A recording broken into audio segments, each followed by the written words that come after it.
Selamat pagi. Saya akan menjelaskan klasifikasi atau fraksi buah yang biasa dikirim ke pabrik minyak kelapa sawit.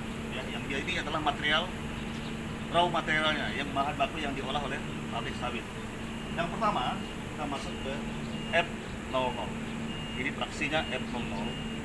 Dia belum ada brondol, dari warna dia hitam ya. Kalau kita bayang-bayang seperti ini, dia belum ada brondol. Buah sangat mentah. Dan ini tidak boleh masuk ke dalam sistem atau dalam sistem pengolahan minyak sawit pabrik kelapa sawit ya. Tidak boleh masuk ke dalam pabrik, ini dianggap buah reject. Terus yang kedua adalah F0.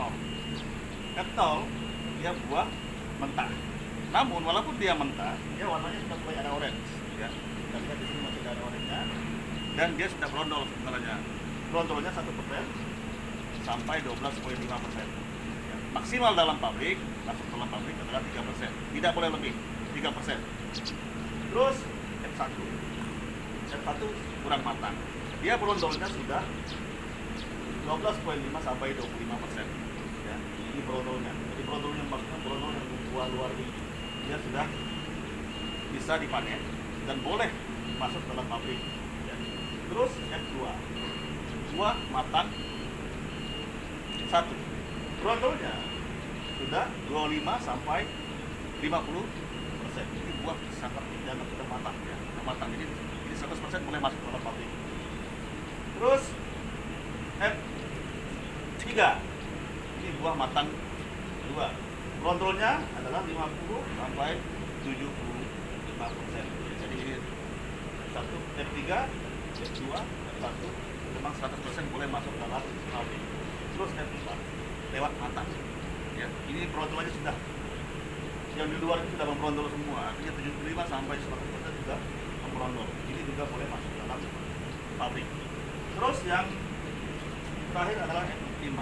Ini selain dia brondolnya buah luar juga, di dalam juga sudah membrondol. Jadi yang di dalam ya, di dalam ini kan ada brondol luar, ada masuk lagi brondol di dalam. Jadi yang di dalam sudah membrondol. Artinya kalau kita lihat dari buah sawit ini, dia kan ada bulir ya, seperti bulir. Brondol yang paling luar adalah brondol yang paling banyak minyaknya. Maka itu yang disarankan harus dikutip oleh asisten kebun, oleh orang kebun. Yang luar ini yang harus dikutip. Semakin ke dalam, isi buahnya, mesokapnya semakin tipis. Semakin ke dalam semakin tipis.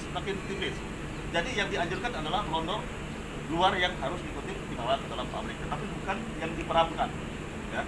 Biasanya ada yang diperam, dan itu semua dibrondol supaya mendapatkan kuota 10% ya. Ini maksimal 10% masuk dalam pabrik, karena dia tidak boleh banyak, karena NPK sudah tinggi. Terus yang ini adalah tankos. Tankos ini dikatakan reject ya. Namanya juga kan tankos, dia tidak menghasilkan apa-apa untuk pabrik, karena produk kita adalah CPO dengan kernel. Oke, lanjut. Ini yang ini adalah brondolan ya. Kita lihat di brondolan ini ada mesokap.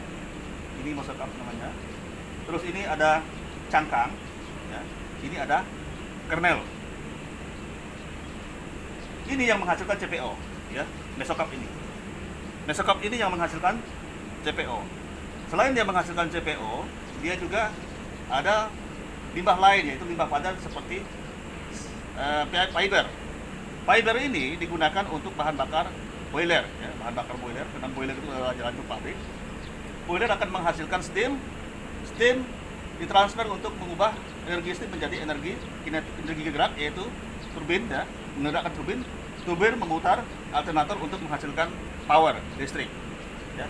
Jadi ini selain dia menghasilkan CPO juga menghasilkan fiber. Terus cangkang juga biasanya digunakan untuk bahan bakar boiler ya, terutama bahan bakar boiler yang untuk cangkang ya. Tapi biasanya di tempat kita cangkang ini dijual, karena ini juga sebagai komoditi lah, komoditi sampingan. Terus kernel ini memang juga produk kita ya, kernel dengan CPO ini dijual ya, ini kernel dalam. Dan ini ada jenis buah. Jenis buah itu ada beberapa macam. Yang pertama buah dura, isi pera, dan tenera. Dan ini kebetulan tenera ya. Tenera ini dia persilangan antara dura dengan Sifera. Jadi kita lihat daging buahnya dia sekitar 80%, ya. Selnya atau cangkang sekitar 10% dan kernelnya juga sekitar 10%. Ini yang dianjurkan yang diolah oleh pabrik karena dia oilnya cukup tinggi. Jangan buah dura ya, buah dura itu tempurungnya besar atau kernel cangkangnya besar, selnya besar, kernelnya kecil dan daging buahnya kecil. Itu tidak baik karena kalau pabrik akan mengolah buah itu maka pabrik akan rugi, terutama oilnya kurang sekali. Lalu ada lagi Sifera. Sifera memang daging buahnya tebal sekali. Kita lihat Sifera itu daging buahnya tebal. Dia sekitar 95% ya daging buahnya. AB itu dia punya cangkang 0. Ya, kernelnya hanya 5%. Tapi itu tidak bisa diolah dalam pabrik. Ya, kalau dia hanya Sifera semua dia tidak bisa diolah pabrik karena sistem akan tidak bisa olah, pertama di press dia akan basah, banyak yang nanti basah di polisi bilang juga akan macet.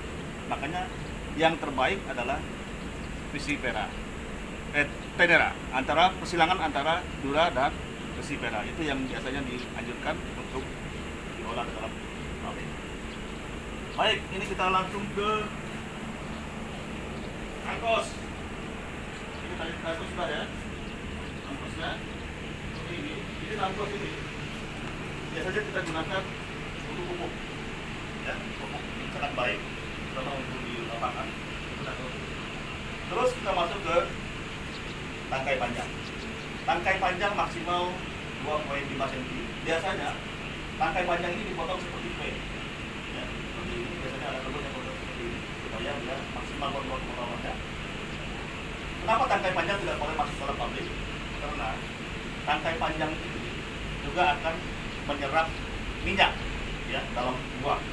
Ya, artinya pada saat proses sterilisasi dalam perusahaan, maka tangkai ini akan menyerap minyak yang ada dalam buah. Tapi satu hal yang harus diingat bahwa yang menghasilkan minyak adalah kebun ya dengan memanen buah yang asam. Pabrik hanya bisa mengurangi dosis. Terima kasih. Oke.